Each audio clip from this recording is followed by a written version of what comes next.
네, 천년 동안이라는 제목으로 오늘 말씀 나누도록 하겠습니다. 예수님은 말씀이시죠? 네, 말씀이신 예수 그리스도께서 성육신 하셔서 말씀을 어기며 죽은 자들에게 각각 만나 주십니다. 그리고 그들을 다시 살리십니다. 그리고 그 말씀을 거부하는 이들은 자유의지대로 주의 말씀을 받아들이는 이들이 있고, 또 자유의지대로 그 말씀 필요 없다고 거부하는 이들이 있죠.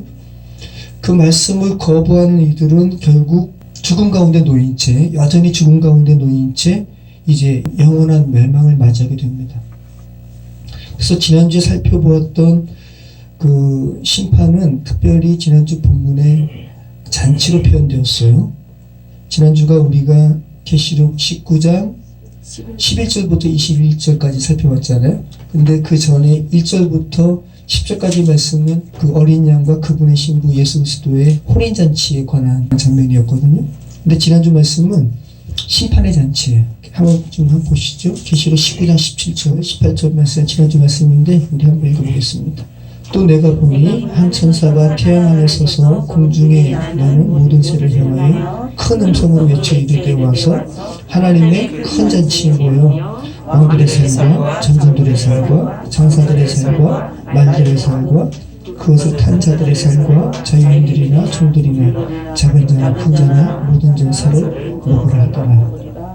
네, 모든 자, 네, 하나님의 말씀을 거부한 모든 자, 결국은 그 죽음이 새에 쪼아먹히는 이러한 멸망의 환상을 기록하고 있는데, 특별히 이것을 하나님의 큰 잔치, 이것은 혼인잔치가 아니라 예수 그리스도와 그분의 신부의 혼인잔치와 대비되는 것으로 지금 표현하는 거죠.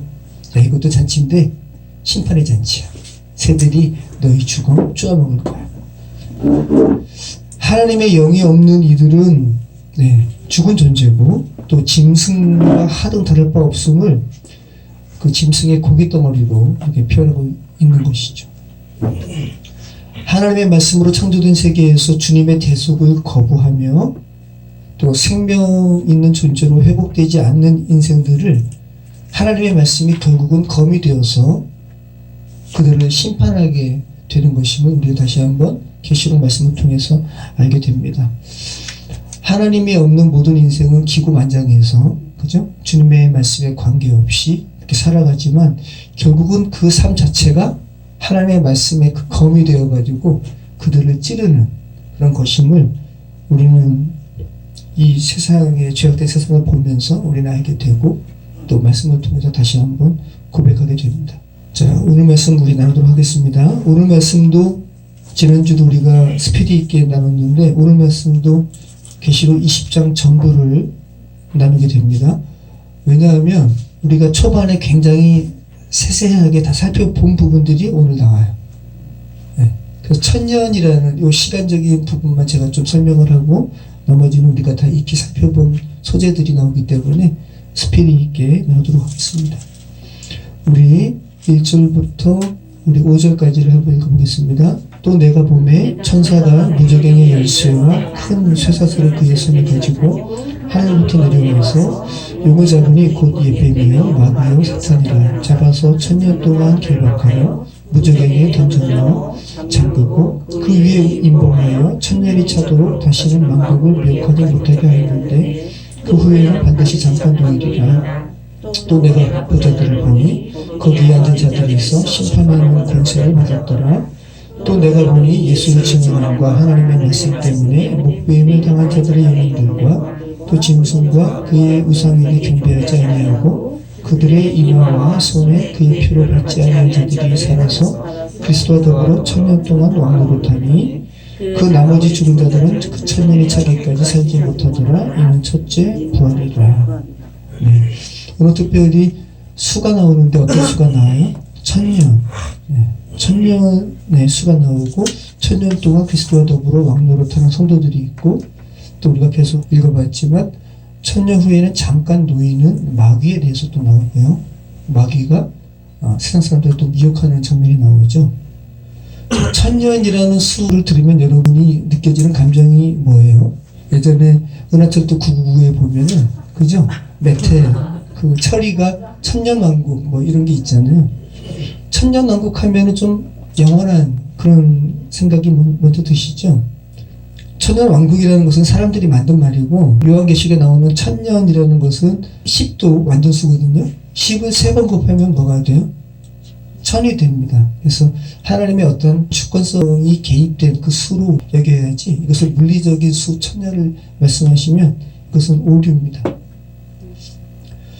천년과 관련해서 요한계시록을 살펴보는 두 가지 큰 구분이 있는데, 하나는 천년을 물리적인 연대기적인 천년으로 보는 그런 주장이 있고요. 그래서 예수님께서 친히 재림하셔서 예수님과 함께 성도들이 천년 동안 다스리는 것으로 이렇게 보는 그런 견해가 있고, 또 하나는 이 천년을 물리적인 천년이 아니라 연대기적인 천년이 아니라 완전하신 하나님의 통치, 그러니까 상징적인 수로, 요한계시록은 묵시고 환상이니까 은유고, 그 의미하는 바를 취하는 수로서 천년이 나오는 것이지 물리적인 천년을 말하는 것은 아니다, 이렇게 보는 관점이 있습니다.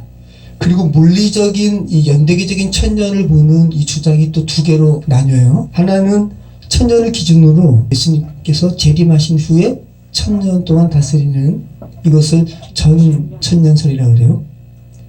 그리고 천년을 기준으로 예수님께서 천년이 지난 다음에 오신다라는 가설을 후천년설이라고 합니다. 천년을 기준으로 예수님께서 천년보다 먼저 오시면 전천년설 헷갈리시죠? 천년을 기준으로 예수님께서 천년보다 후에 오시면 후천년설, 이것은 다 천년을 물리적인 연대기적인 수로 보는 것입니다. 전천년설은 요한계시록을 말 그대로 은유와 상징이 아니라 그냥 물리적으로 취하는 거예요. 근데 우리가 계속 요한계시록 말씀을 살펴봤지만 요한계시록은 은유고 상징이죠. 그렇게 의미하는 바를 취해야지, 물리적으로 취하면 예수님의 눈이 불꽃 같고, 이것만 물리적으로 취하면 어떻게 해요? 취할 거면 다 취해야지. 예수님의 입은 불이 검처럼 나오고, 그걸 물리적으로 이렇게 취해버리면 아주 이상한 요한계시록의 그림이 나오는 것이죠. 그러니까 세대주의적인 해석의 오류가 이 물리적인 전천년설에 아주 많이 있습니다. 근데 한국의 많은 요한계시록의 해석이 이 세대주의적인 전천년설에 여기 많이 매여 있어요. 그래서 휴거 이야기하고, 물리적으로 공중에서 예수님 오시고 믿는 사람들 들림받고, 그리고 예수님께서 또 같이 세상을 통치하시는 이런 세대주의적인 오류가 전천년설에 영향을 받는 그런 학설입니다. 지금도 요한계시록 세미나 보면 많이 있거든요. 요한계시록 세미나를 굳이 여러분이 가실 필요가 없어요. 요한계시록이 마태, 마가, 누가, 요한의 이 사복음서와 다르지 않습니다.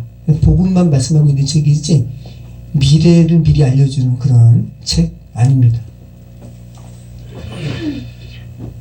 바로 현재를 이야기하는 책이, 야 너희들이 지금 하나님 안에서 이런 존재야 라는 것을 알려주는 책이 요한계시록이에요. 요한계시록의 묵시적이고 환상, 그 상징이 말하는 그 근본 의미를 파악하지 못하게 하는 아주 치명적인 오류를 범하게 하는 그 학설이 전천년설이라는 겁니다. 자, 후천년설은 그리스도의 재림이 언제 있는 것으로 본다고요? 천년이 먼저 임하고 그리스도께서 재림하시는 것으로 보는 학설이 후천년설. 자, 그래서 후천년설은 예수님께서 언제 오시는 줄 알아? 천년 동안 하나님의 이 복음의 말씀이 널리 전파되고, 그래서 예수님을 받아들일 준비가 된 거예요. 그 이후에 예수님께서 오셔서 이제 다스리는 이런 것으로 보거든요. 근데 이 후천년설은 계속 성경에서 말했던, 지금 세상이 어떻다고요? 죄악 가운데 있다고요. 무정하고 사랑 없고, 이 죄악된 세상에서 다시 살아날 것이라는 기대를 할 수 없는 것이 죄악된 세상이에요. 그래서 성경에서 진단하는 죄악된 세상과는 전혀 다른 방향으로 안내하는 것이 후천년설이죠. 지금 가만히 세상은 어떻게 진보한다고 이야기하고 있어요? 북유럽권에서는 지금 동성결혼도 합법화하고, 그죠? 이것을 그들은 세상을 이렇게 진보하는 거야 라고 말하거든요. 근데 이것을 성경적인 관점으로 본다면 진보하는 거예요? 아니죠. 바벨의 세상처럼 더 혼란해지고 무질서해지는 거죠. 엔트로피의 법칙처럼 세상은 질서에서 무질서로 간다고요. 후천년설은 이런 오류가 있습니다. 말세로 갈수록 세상은 사랑이 식어지고 더 악해지고 또 그리스도를 거부한다는 성경의 전반의 묘사와 이 후천년설은 배치가 됩니다. 같이 가지 못하는 주장입니다. 자, 세 번째로 이제 무천년설이 있습니다. 무천년설은 이 천년이라는 수를 연대기적인 수로 보지 않고 상징으로 보는 완전하신 하나님의 통치를 은유적으로 드러내는 수, 천년으로 보는 것이지 물리적인 수가 아니다.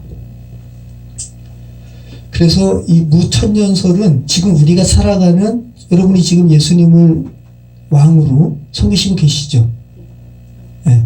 그래서 이미 지금 여러분이 예수님과 함께 천년 동안 살아가시는, 이것이 바로 무천년설입니다. 예수님께서 복음을 선포하시고 그리고 예수님의 복음으로 말미암아 교회가 이 지상에 있어지고 그리고 벌써 2000년이 되었죠. 지금 우리가 지금 천년의 시대를 살아가고 있는 것이 바로 무천년설이고, 이것이 성경적이고 또 건전한 해석입니다. 누차 말씀드리지만 여러분, 천년을 물리적인 연대기로 해석하시게 되면 세대주의적인 오류에 빠지게 됩니다. 요한의 눈에 영혼의 관점을 천년이라는 수로 표현한 거예요. 그러면 예수님의 초림 이후에 이미 천년왕국이 시작이 됐다면 물리적으로는 지금 2000년이 됐잖아요. 1000년 넘었잖아요. 그죠? 그렇게 여러분이 받아들이셔야 된다는 거죠. 지금까지 은유와 상징으로 해석하다가 천년만 물리적으로 여러분이 취하시면 얼마나 오류에 빠지겠습니까? 오늘 후반부에 나오는 생명의 책도 마찬가지입니다. 생명책에 여러분이 물리적인 어떤 책에 여러분의 이름이 이렇게 기록되어 있을 거야. 이것도 생명책을 또 여러분이 물리적으로 취하는 것도 오류죠. 여러분이 하나님의 자녀됨은 하나님의 마음에 지금 새겨져 있겠죠? 그 책에, 물리적인 책에 여러분의 이름이 쓰여져 있지 않더라도 하나님은 여러분을 그 마음속에 기록하셨겠죠. 이것이 요한의 눈에 생명책으로 보여진 거죠. 천년은 완전하신 그리스도의 통치를 의미하는 상징적인 수입니다. 여러분이 그리스도와 꼭 천년 동안만 왕노릇 하고 싶으세요? 천년을 너무 빨리 가요. 하나님께는 하루가 천년 같고 천년이 하루 같다. 하나님의 편에는 눈 깜짝할 사이 지나가는 것이 천년입니다. 여러분은 그리스도와 함께 하루 만에 지나가는 천년이 아니라 영원토록 그분의 자녀로 왕노릇 하는 그런 삶으로 부르심을 받은 이들이 여러분입니다. 그러니까 얼마나 복되고 얼마나 놀라운 그런 부르심입니까? 물리적인 천년 여러분 길어 보이시잖아요. 그죠? 지난주에 제가 도자기 파편 사간팔리도 보여드렸지만 그거 800년, 천년에 가까운 건데 인생 무상을 생각하게 하잖아요. 물리적인 천년은 그렇게 긴 기간이 아니에요.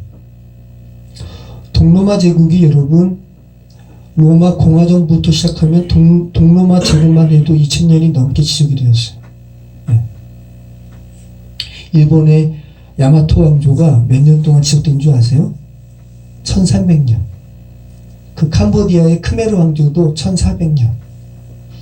우리나라 신라도 여러분 1000년에서 7년 빠져요. 993년.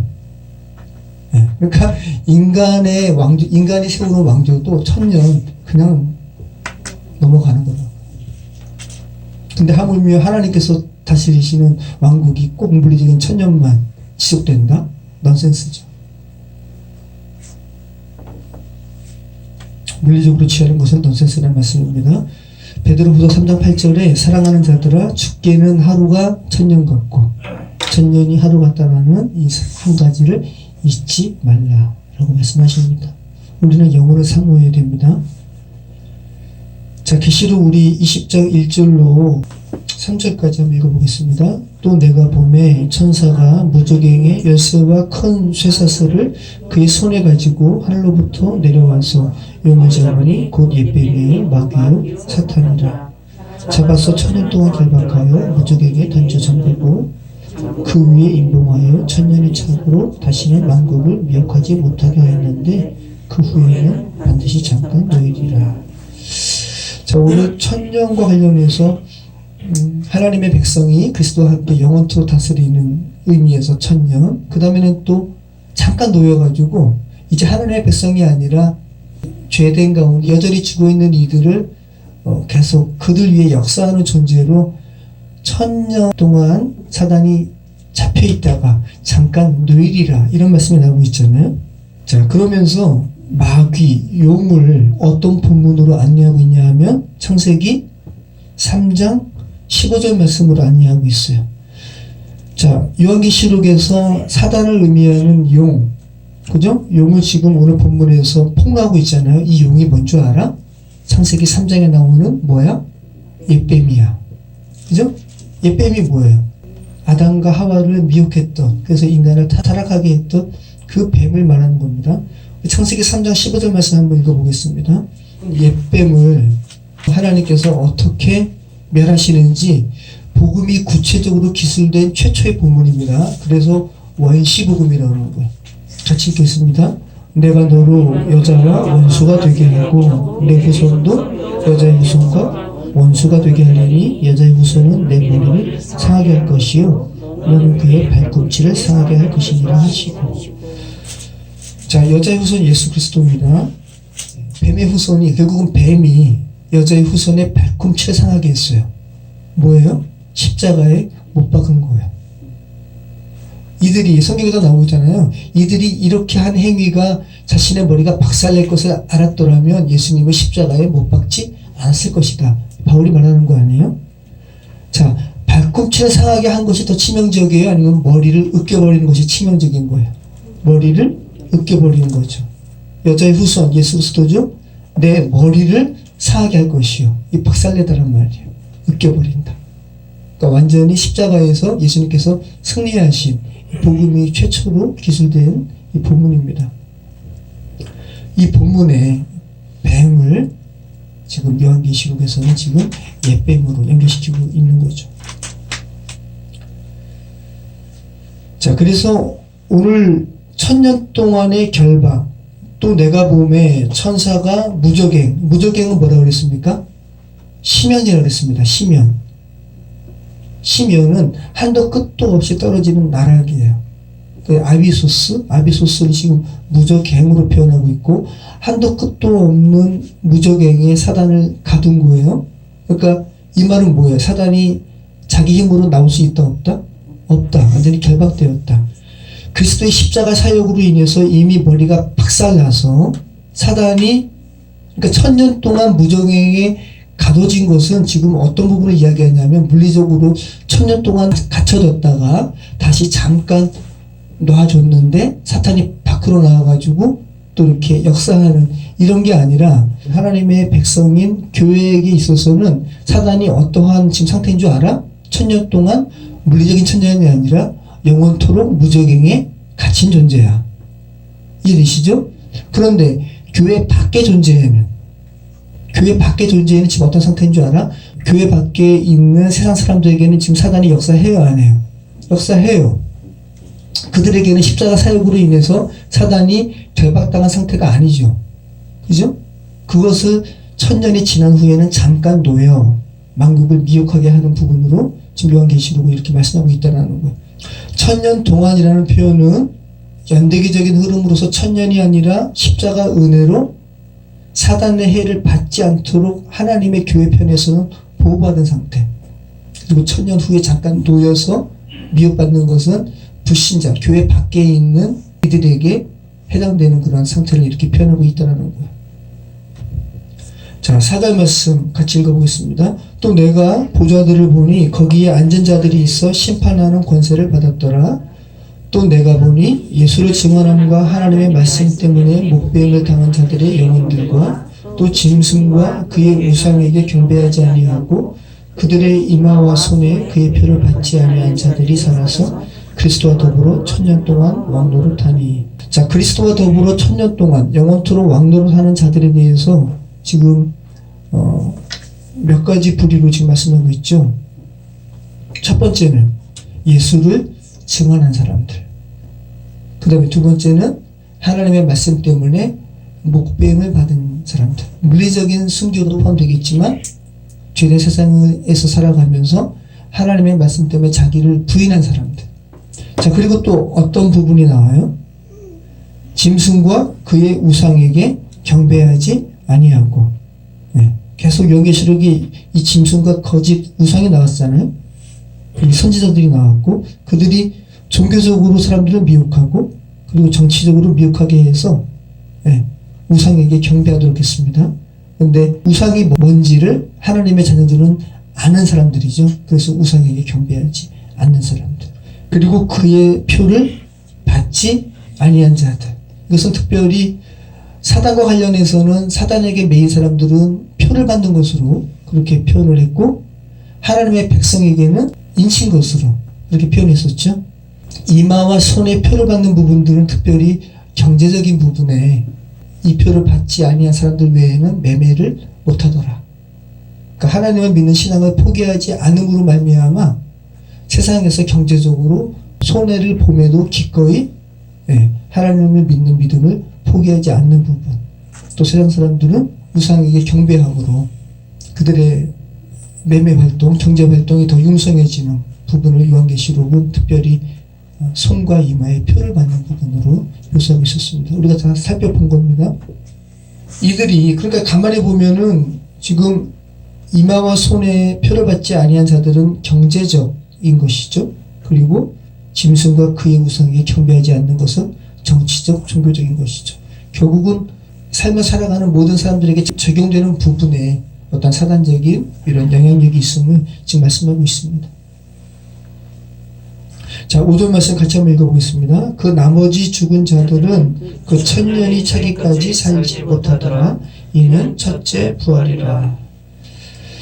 자, 첫째 부활에 대해서 말씀하고 있습니다. 여러분은 지금 첫째 부활에 지금 초청된 사람들이에요? 여러분이 지금 그 첫째 부활을 누리고 있는 사람들이에요. 정말 그리스도인이라면. 여러분이 성경이 뭐라 그러냐면 이 세상 사람들은 죄 가운데 모두 뭐 했다? 죽었다.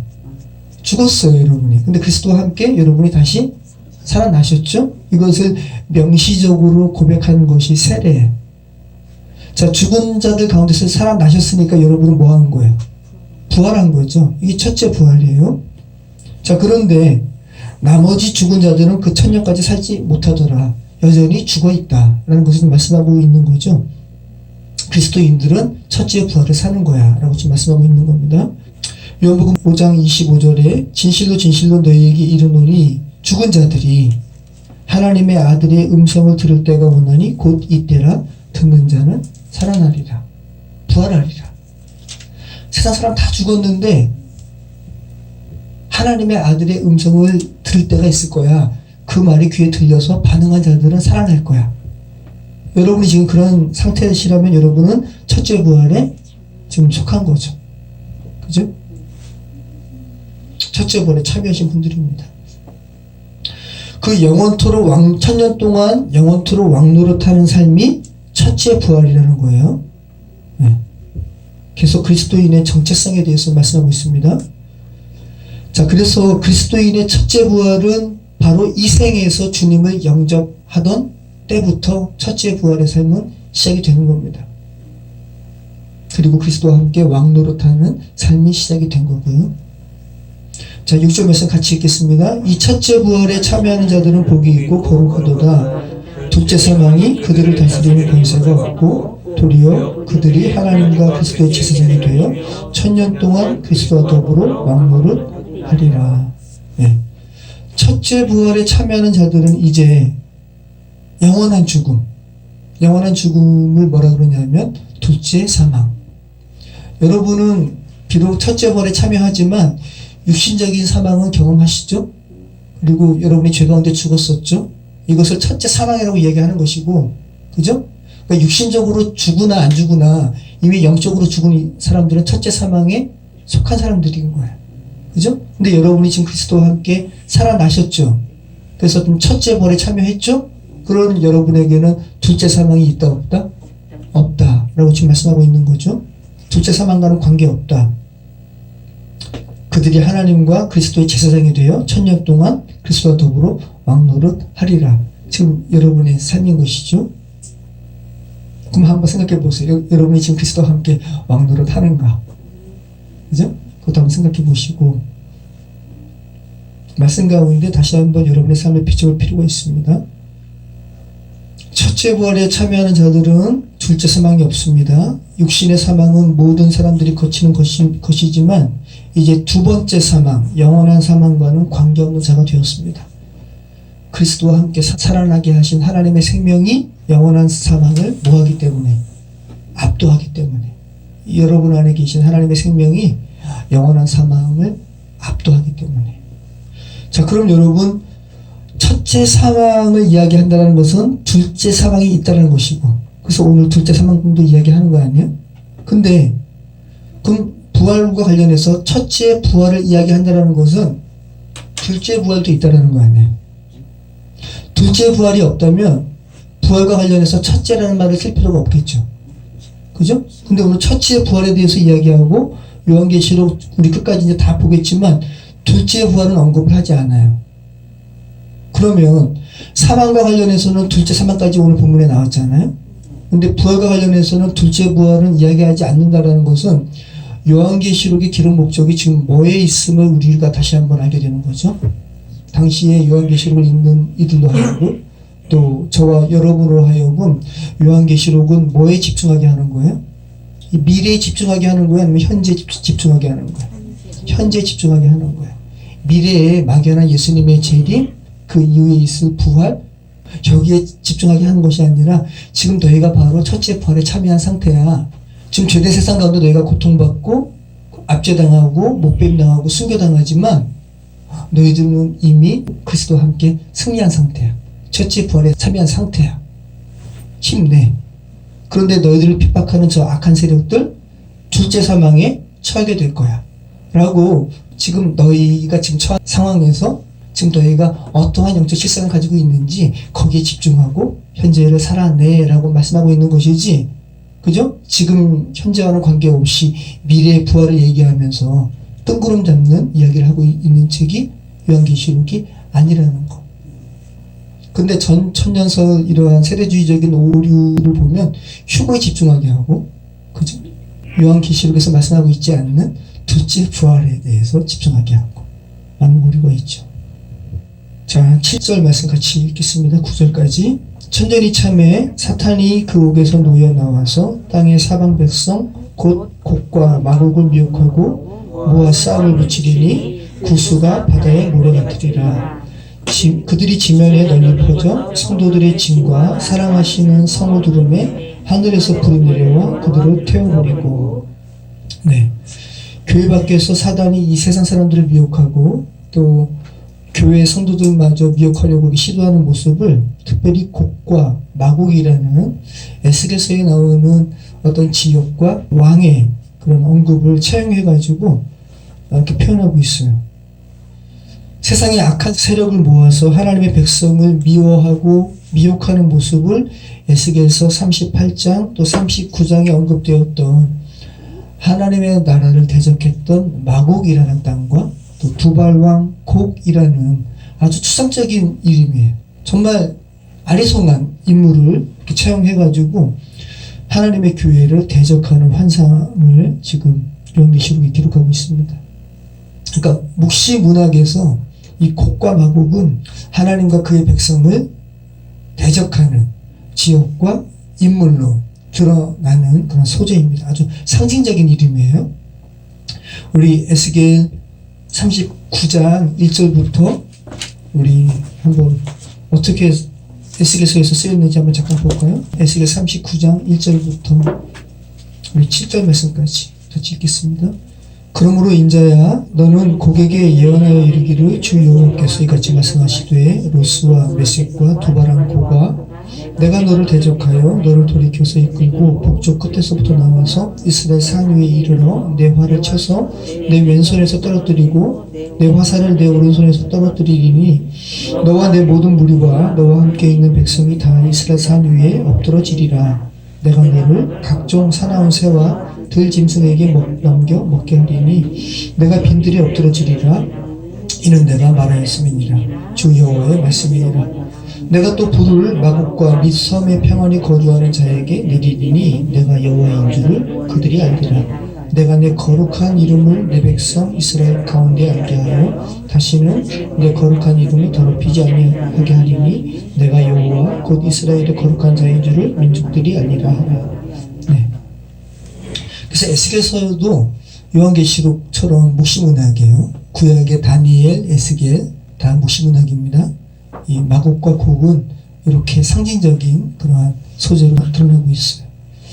자, 오늘 본문에서 이 곡과 마곡이 어떻게 드러나고 있어요? 사단에게 미혹을 받아서 하나님의 백성 성도와 전쟁을 치르는 모습으로 나오고 있죠.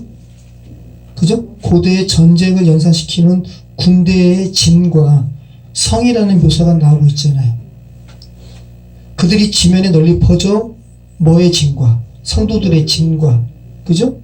사랑하시는 뭐를 두루매? 성을 두루매. 고대 전투에서 진을 펼치잖아요. 그죠? 그리고 성싸움을 하고 지금 그렇게 전쟁으로 지금 표현하고 있죠. 교회와 세상 간의 영적 전쟁을 이렇게 표현하고 있는 환상입니다. 10절 말씀 같이 읽겠습니다. 또 그들을 미혹하는 마귀가 불과 유황못에 던져지니 거기는 그 짐승과 거짓 선지자도 있어 세세토록 밤낮 괴로움을 받으리라. 또 내가 크고 흰 보좌와 그 위에 앉으신 이를 보니 땅과 하늘이 그 앞에서 피하여 간데 없더라. 자, 오늘 불과 유황못에 던져지는 존재가 뭐예요? 마귀죠. 사단이고 옓뱀이죠.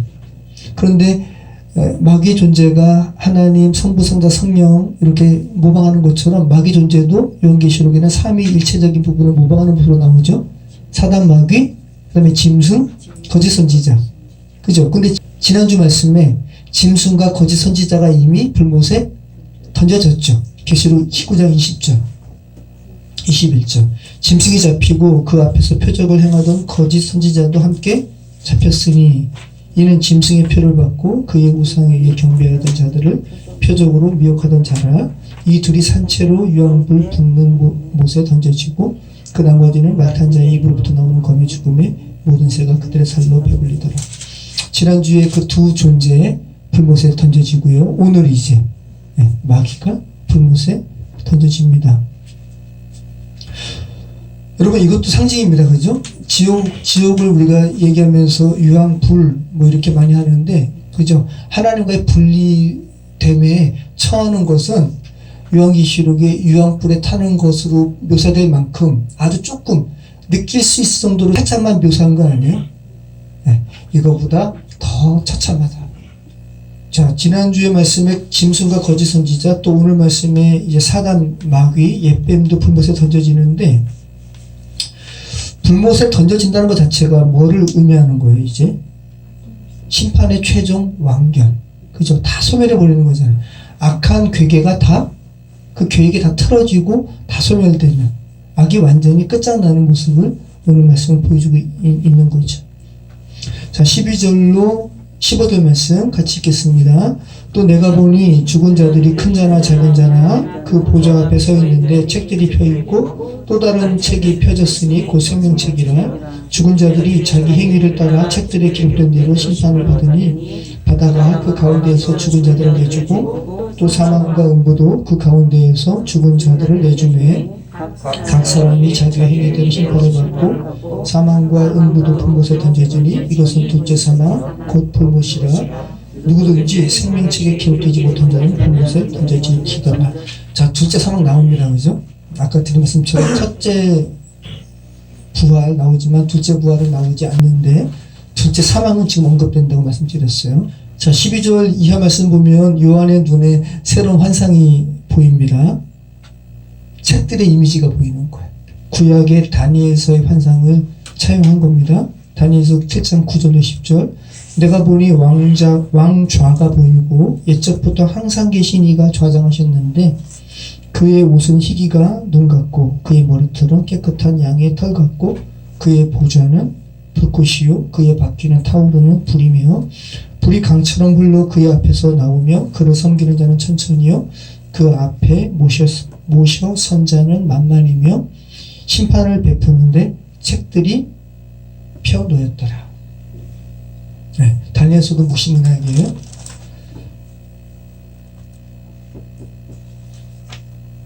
책들 복수잖아요. 그죠? 또 내가 보니 죽은 자들이 큰 자나 작은 자나 그 보좌 앞에 서 있는데 책들이 펴 있고, 요한의 눈에 환상으로 책들이 펴졌습니다. 여러 사람들의 행위를 기록한 책이죠. 그러니까 책들이에요. 그리고 또 다른 책이 펴졌는데 뭐라 그래요? 생명책. 죽은 자들이 자기 행위를 따라 책들에 기록된 대로 심판을 받으니. 자, 죽은 자들이 자기 행위를 따라 책들에 기록된 대로 심판을 받으니, 이 기록된 것은 책들에 기록된 거예요. 그죠? 생명책에는 요한의 눈에 물리적으로 취하지 마시고요. 또 요한의 눈에 하나님의 백성이 하나님의 마음에 기록된 것이 생명책으로 지금 보인 거 아니에요? 생명책의 환상은 여러분이 어떤 부분을 좀 연상시킬 수 있을까요? 그러니까 뭘 얘기하는 거예요? 그 요한복음의 말씀 보면 목자와 양과의 관계로 성도와 예수님의 관계를 표현하고 있는데 더 세밀하죠. 여러분, 양치기가 양의 이름을 하나하나 다 정할까요? 그냥 양이에요. 그죠? 저희 장인어른이 예전에 소를 키우셔가지고 결혼한 다음에 이렇게 갔더니 지금은 소를 이제 나이 드셔서 안 키우시는데 송아지 낳은 거예요. 송아지. 귀엽더라고요. 그래서 송아지 데리고 이렇게 밖에서 한번 뛰기도 했는데, 그래서 제가 송아지 이만하잖아요. 생명 있는 존재예요. 송아지 이 눈망울도 얼마나 맑아요. 그래서 제가 장인어른한테 이름이 뭐예요? 나 당연히 이름 있을 줄 알고 그랬더니 이름 없어. 여러분, 양치기도 양 이름 져야 안 져요? 한 마리 한 마리 양생 이름 안 져요. 그런데 요한복음에서 예수님과 성도들의 관계를 목자와 양 간의 그 관계로 묘사하시면서 더 놀라운 말씀하시는 거예요. 목자가 양의 이름을 하나하나 다 부른대. 그러니까 여러분이 하나님의 백성이라면 생명책이라는 환상 속에 있는 거 아니에요? 그런 부분으로 여러분이 이해하시면 좋죠. 한번 읽어볼까요? 요한복음 10장 3절 같이 읽겠습니다. 문지기는 그를 위하여 문을 열고 양은 그의 음성을 듣나니 그가 자기 양의 이름을 각각 불러 인도하여 내느니라. 네, 각각 부르는 거예요. 그리고 요한복음 1장에서도 영접하는 자, 그죠? 그 이름을 믿는 자들에게는 하나님의 자녀가 되는 권세를 주셨으니라고 할 때 그 빛이 각각 비춰지거든요. 요한복음 1장 말씀에도. 그러니까 지금 요한복음은 예수님을 하나님으로 지금 이렇게 기록한 책인데, 모든 죽어있는 영혼들에게 1대1로 예수님을 만나게 하고 1대1로 너희가 직접 영접해야지 하나님의 백성이 되는 부분을 강조하고 있어요. 그래서 예수님과 그 죽어있는 사람들 간에 다시 살아난 이후에 그 1대1적인 관계성을 굉장히 강조하고 있는 책이 요한복음이라는 것을 우리는 알게 됩니다. 근데 요한계시록은 이 요한이 썼다고요.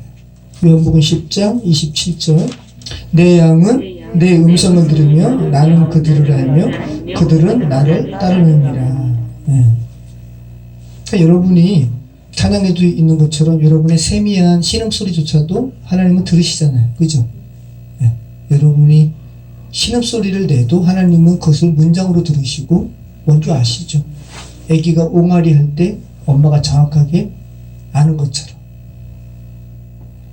자, 그 생명의 책의 환상이 또 우리에게 보여주는 상징은 어떤 겁니까? 하나님께서 하나하나 다 아신다는 것뿐만 아니라 내가 내 백성 하나도 잃지 않고 다 보호할 거야 라는 것을 상징하죠. 요한복음 6장 39절.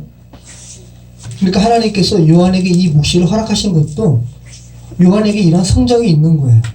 이렇게 풀어낼 수 있는. 요한복음도 이렇게 썼기 때문에 같은 성정으로 이렇게 쓰고 있는 거죠.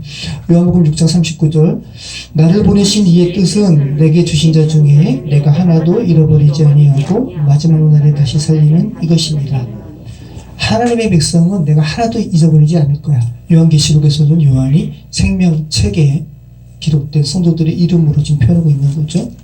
자, 요한복음 10장 28절 내가 그들에게 영생을 주노니 영원히 멸망하지 않을 것이요 또 그들을 내 손에서 빼앗을 자가 없느니라.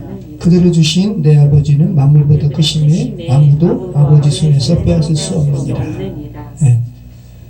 여러분이 하나님의 자녀가 정말 되었으면 사단이 여러분을 하나님의 그 사랑의 품에서 빼앗을 수가 없다. 자, 오늘 본문 말씀 보면 하나님의 백성과 관련해서는 더 이상 심판의 환상이 없습니다. 근데 사단 마귀에 속한 자들에게는 지금 심판에 대해서 말하고 있잖아요. 왜 하나님의 자녀에게는 심판의 환상이 없을까요? 근데 성경에 또 다른 구절 보면 우리가 다 그리스도 앞에서 하나님의 심판대 앞에 선다 그러거든요. 근데 요한계시록에서는 그 하나님의 자녀와 관련해서 심판에 대한 환상이 없어요. 왜 없을까요?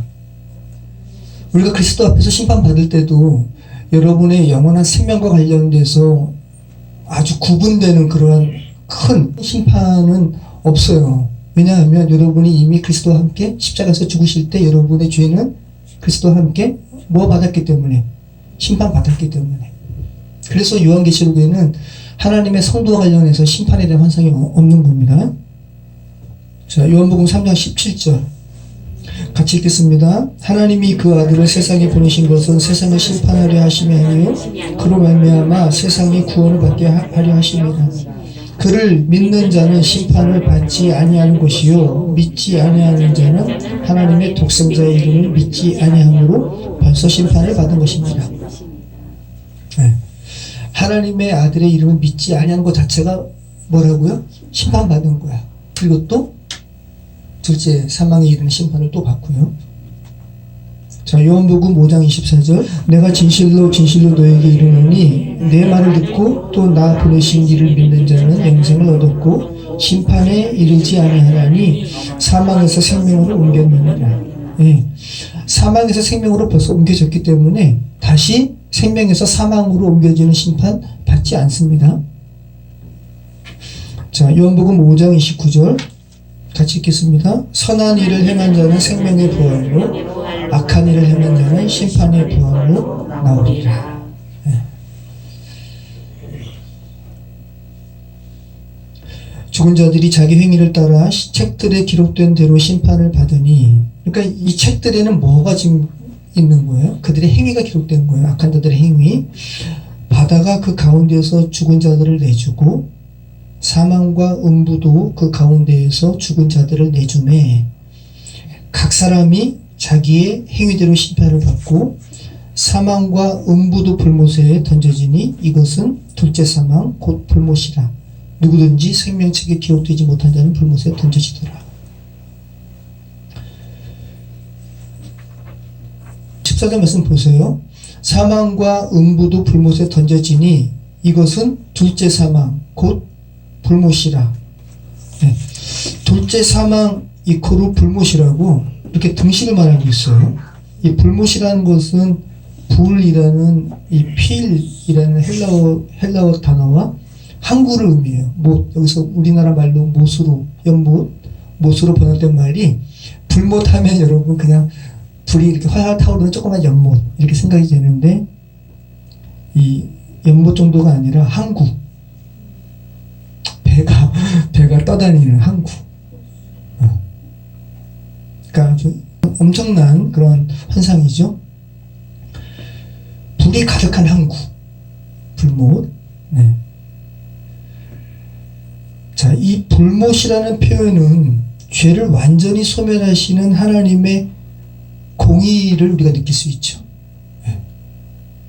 하나님의 심판. 어떻게 해서 하나님께서 죄에 분노하시는지 그 죄 자체를 완전히 소멸하시는 하나님의 공의죠. 정의고. 그래서 우리가 느낄 수 있고 또 죄악의 모든 계획들이 다 소멸되고 파멸되는 완전하게 악한 계획이 좌절되는 것임을 우리가 단번에 느끼게 하는 소재죠. 불못입니다. 자, 그리고 특별히 성경은 행위대로 심판을 받게 된다는 것에 대해서 말씀하고 있는데 오늘 본문도 그렇죠. 고린도 후서 5장 9절 말씀 보면 그런즉 우리는 몸으로 있든지 떠나든지 주를 기쁘시게 하는 자가 되기를 힘쓰노라. 이는 우리가 다 반드시 그리스도 심판대 앞에 나타나게 되어 각각 선악간에 그 몸으로 행한 것을 따라 받으려 함이라. 아까 제가 말씀드린 것처럼 그리스도인들은 생명에서 다시 사망으로 옮겨지는 심판에 이르진 않습니다. 여기 그리스도 심판대를 그 부분까지 여러분이 이해하시면 안 되는 거예요. 여기서 바울은 그리스도인들에게 말하는 것이거든요. 로마서 14장 10절, 내가 어찌하여 내 형제를 비판하느냐? 어찌하여 내 형제를 업신 여기느냐? 우리가 다 하나님의 심판대 앞에 서리라. 그러니까 그리스도인들이 하나님의 심판대 앞에 선다라는 이 표현에서 바울이 말하는 바는 생명에서 다시 너희 사망으로 바뀌어질 거야, 너희 조심해, 이런 정도가 아니라 하나님의 심판 앞에 너희 조심스레 행해라, 이런 정도로 여러분이 이해하시면 좋을 것 같아요. 만약에 이것이 요한계시록에서는, 그죠? 아까 우리가 읽은 요한복음에서는 그리스도인들은 하나님 앞에 이제 다시 생명의 그 심판받지 않는다고 지금 나오는데, 바울은 또 너희 그리스도의 심판대 앞에 쓸 거야 라는 부분을 같은 심판으로 여러분이 이해해버리면 이 성경이 서로 이제 충돌하는 것처럼 느껴지니까 전혀 그러지 않더라는 거죠. 여러분이 그리스도인이라 해가지고 함부로 행하면 돼요? 안 되잖아요. 그런 정도로 여러분이 이해하시면 좋을 것 같습니다. 자, 아까 그리스도인과 관련해서는 둘째 부활이 없다고 그랬잖아요. 둘째 부활에 대한 언급이 요한계시록에 없다고 그랬잖아요. 마찬가지로 오늘 악과 관련해서는 이 행위와 관련된 심판에 대해서 언급이 되고 있는데, 성도와 관련해서는 행위와 관련된 심판이 언급되어 있지 않아요. 오늘 요한계시록 말씀 보면 죽은 자들과 관련해서 행위의 심판을 지금 말씀하고 있어요. 여러분이 한번 잘 생각해 보세요. 그러면 결국은 불못에 던져질 수밖에 없는 악한 사람들의 행실은 뭘까요? 악한 사람의 행위가 기록된 책들이고, 또 하나의 생명책에는 하나님의 백성들을 기록하고 있다면, 결국은 불못에 던져질 수밖에 없는 죄된 사람들의 행위는 어떤 것이 기록되어 있을까요? 하나님께서 여러분의 행위를 기록한다면 불못에 쳐 넣을 만큼 그런 행위가 전혀 없을까요? 강도, 살인, 동성애, 그죠? 시기, 질투. 하나님께서는 선이 하는 것은 다 악으로 보시는 거니까 하나님의 그 평가는 더 큰 것이기 때문에, 그런데 그들이 이 세상 사람들이 행하는 이 악한 행위가 여러분은 전혀 관계없는가? 지금까지 아니잖아요.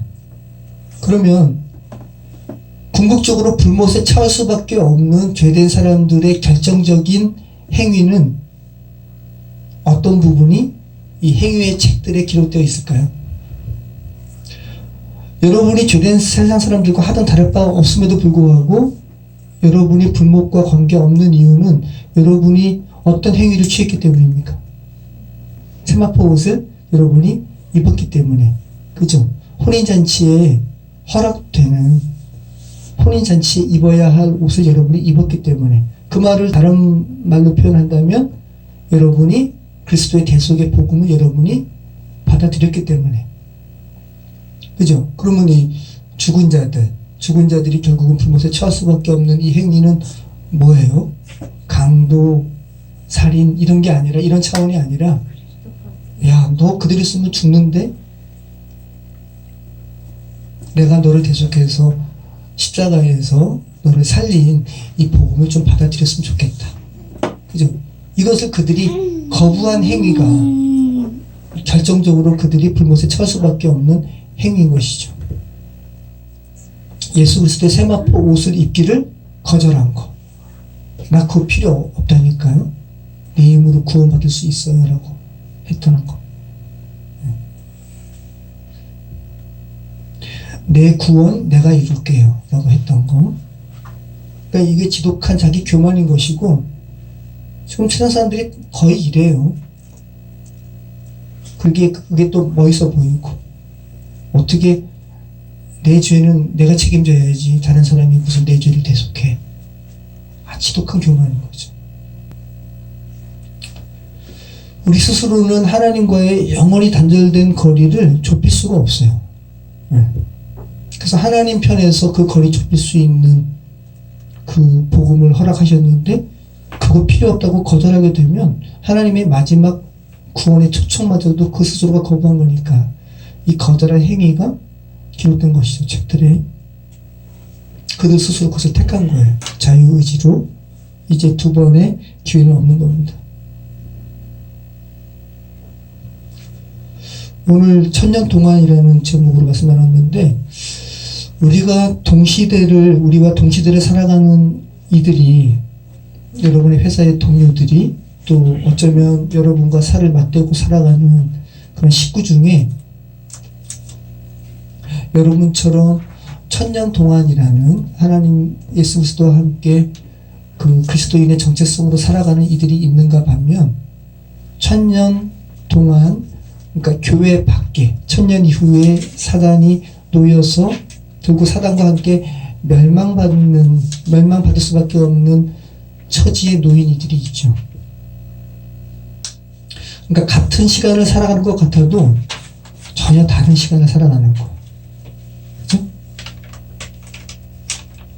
어떤 이들은 천년 동안 그리스도와 함께 왕도로 타는 그런 시간 속에 있는 이들이 있는가 하면 어떤 이들은 천년 이후에 사단이 무적인 밖으로 놓여서 미혹하는 이런 시간 속에 여전히 매여 있는 이들이 있는 것이 바로 우리가 살아가는 현실입니다.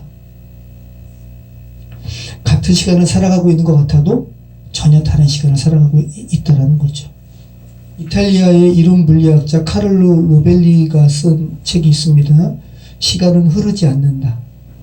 여러분 시간은 어디서나 지금 동일한 것 같죠? 여러분이 느끼시기에. 제가 지금 여러분 곁에 있는 불신자와 여러분 간에 절대적인 시간차를 지금 이야기하고 있는 거 아니에요? 여러분 시간은 동일하지 않아요. 과학적으로도 물리적으로도 시간은 누구에게나 똑같이 흐르지도 않아요. 과학자에 따르면 평지랑 높은 산이랑 시간차가 있다 그래요. 평지가 더 천천히 흘러요. 높은 산이 더 빨리 흘러요. 그래서 아주 이거를 극대화하면 똑같은 나이에 있는 사람들이 한 사람은 평지에 살고 시간이 흐르지 않는다는 책에 나오는 말입니다. 한 사람이 평지에 살고 같은 나이의 사람이 산 위에서 살면 누가 더 많이 늙을 거예요. 같은 시간에. 산 위에 있는 사람이 더 빨리 늙어요. 우리가 지금 아주 조그만 물리적인 공간이기 때문에 느끼지 못할 뿐이지 원자시계로 아주 작은 부분까지도 세밀하게 측정해낼 수 있는 시계를 보면 요 강대상 위에 있는 시계 놓고 바닥에 시계를 놓으면 시간차가 존재한다 그러죠. 실제 그래요. 우리가 못 느낄 뿐이지 시간차가 있어. 지구의 중심부로 갈수록 시간이 점점 느려져요. 시간은 질량에 영향받습니다. 과학자가 발견한 겁니다. 그냥 추측이 아니라 시간은 질량에 영향받는다. 질량이 무거운 곳에 가까이 갈수록 시간은 느리게 흐른다.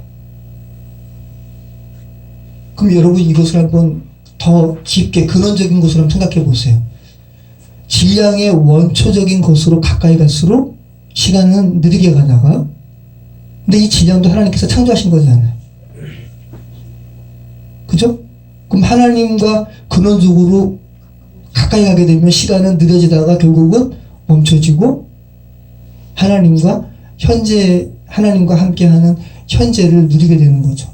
그래서 성경에 하나님께서 스스로를 이 죄된 세상에 물리적인 세상에 계시하시면서 항상 그 스스로를 말씀하실 때 현재 하나님으로 계시하시는 거예요.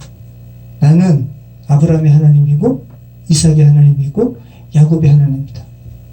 물리적으로는 우리가 느꼈을 때는 수천 년 전의 사람이잖아요. 근데 그 하나님께서 여러분에게 계시하실 때 뭐라고 계시하시는 거예요? 야, 나는 지금 너의 하나님이야 라고 계시하는 거죠.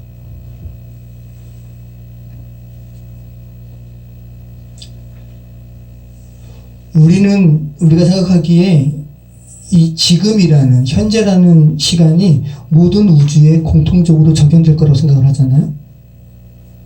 여러분이 지금 바로 지금의 태양에 혹시 어가 있다면 여러분이 지금이라고 느끼는 이 시간을 태양에 있는 어떤 사람도 느낄 거라 생각을 하시죠. 우주에. 그런데 그렇지 않고요. 우리가 지금 바라보고 있는 태양빛도 정확하게 8분 20초 전의 빛이에요. 거리가 있어서 태양에서 반짝 빛나는 것이 우리 눈에 비춰지려면 몇 분 걸린다고요? 8분 20초. 그럼 지금 우리가 보고 있는 태양빛은 정확히 얘기하면 8분 20초 전의 빛. 그러면 여러분이 지금 밤에 우주 하늘을 보잖아요. 별을 보잖아요. 엄밀히 얘기하면 여러분이 지금 엄청난 과거를 지금 보고 있는 거예요. 어떤 것은 4년 전에 비춰진 빛이 사광이 떨어진 빛이면 4년 전에 발아진 빛이 이렇게 들어오는 거고, 또 어쩌면 그 행성이 지금 만약에 폭파했다면, 그죠? 지금은 없는 과거를 지금 여러분이 보고 있는 거예요. 시간을 여러분이 생각한다면 정말 놀라운 겁니다. 그래서 여러분 가만 보세요. 우리가 지금 워낙 가까이 있기 때문에 우리가 지금 동시간을 지금 같이 공유하고 있는 것처럼 보여도 이것을 굉장히 작은 단위까지 이렇게 쪼개버리면 여러분 각자 한 명 한 명이 누리는 현재는 다른 사람이 누리는 현재와 달라요. 우리가 지금 태양과 지금 8분 20초 되는 이 거리를 얘기하니까 조금 여러분이 느껴지지만 이게 더 세부적으로 이렇게 나누게 되면 조금만 거리가 달라도 저와 여러분이 지금 저와 박정원 성도님이 누리는 공유하는 현재의 시간은 서로 다르다라는 거예요. 그래서 이 카를로 로벨리는 지금 우리가 느끼는 지금이라는 것은 거품과 같다고 이야기해요. 여러분 성경에는 많은 하나님과 관련된 시간들이 있습니다. 그리고 하나님과 관련된 사건들이 기록되어 있습니다. 근데 하나님의 시간은 언제나 현재였고 그것을 우리가 성경을 통해서 그 사건들을 보고 있는 건데, 이 하나님의 사건, 하나님의 시간들이 저와 여러분에게 관계에 있는 시간으로 되려면, 지금 제가 거리 얘기하는 거잖아요. 여러분이 하나님과 어떻게 될 때 이 성경에 기록된 하나님의 사건들, 하나님의 시간들이 여러분도 동일하게 현재로 느낄 수 있는 그런 시간들이 될 수가 있어요. 하나님과 가까울 때, 근거리일 때, 그죠? 조금만 거리가 멀어도 물리적인 것보다 영적인 것이 더 원론적인 거니까, 더 실제적인 거니까 조금만 거리가 차이가 있어도 누리는 현재의 시간성이 다르니까, 저와 여러분이 하나님과 거리가 멀다면 성경에 기록되어 있는 하나님의 시간, 하나님의 사건들은 그냥 말 그대로 그냥 글자일 뿐이에요. 여러분과 아무런 상관도 없는. 그런데 그분과 가까울수록 그 시간들은, 그 사건들은 여러분도 같이 공유할 수 있는 하나님의 시간이 되는 거죠. 여러분 한 분 한 분에게 있어서 하나님과 관계된 시간이 의미 있으려면 하나님과 연결된 연결고리가 좀 더 많아야 돼요. 또 보다 하나님과 가까워야 돼요. 근거리에 있어야 돼요. 빛, 또 질량의 원초적인 부분으로 가까울수록 시간이 정지된다는 것을 여러분 생각하신다면, 그죠? 우리와 하나님과의 간극이 가까울수록, 그죠? 하나님의 현재에 여러분이 가깝게 되는 거죠. 현재는 거리와 관련이 있다. 지금 저와 여러분이 여기서 이 자리에서, 그죠? 아주 그냥 작은 미세한 것까지 다 보는 어떤 관측기가 있다면 여러분이 다 거리가 다르잖아요. 지금 우리가 동시간 속에서 지금 하나님께 예배하는 것 같아도, 그죠? 각각 다르게 지금 하나님을 뭐하고 있다? 경험하고 있다. 하나님과 근거리에 있는 만큼 각각의 여러분은 하나님의 현재를 그만큼 살아가는 것이고, 하나님을 모르는 것만큼, 하나님과 거리가 떨어져 있는 만큼, 그만큼 하나님의 시간과는, 하나님의 현재성과는 전혀 관계없는 삶을 여러분이 살아가고 있는 겁니다. 모쪼록 하나님과 그런 시간의 격차가 점점 줄어드는 그런 귀한 인생, 오늘 본문에서 말하는 천년 동안이라는 시간을 살아가시는 여러분의 인생 되기를 축원합니다. 기도하겠습니다. 우리가 천년 동안이라 일컫는 하나님의 영원하신 그런 절대 주권의 시간 속에 우리가 살아가고 있음을 고백합니다. 그 천년 시간 밖에 사단의 영향을 받는 이들에게 하나님의 시간 속에 복됨에 의해서 증거하는 우리의 인생 될 수 있도록 성령 하나님 함께하여 주시옵소서. 예수 그리스도 이름으로 기도합니다.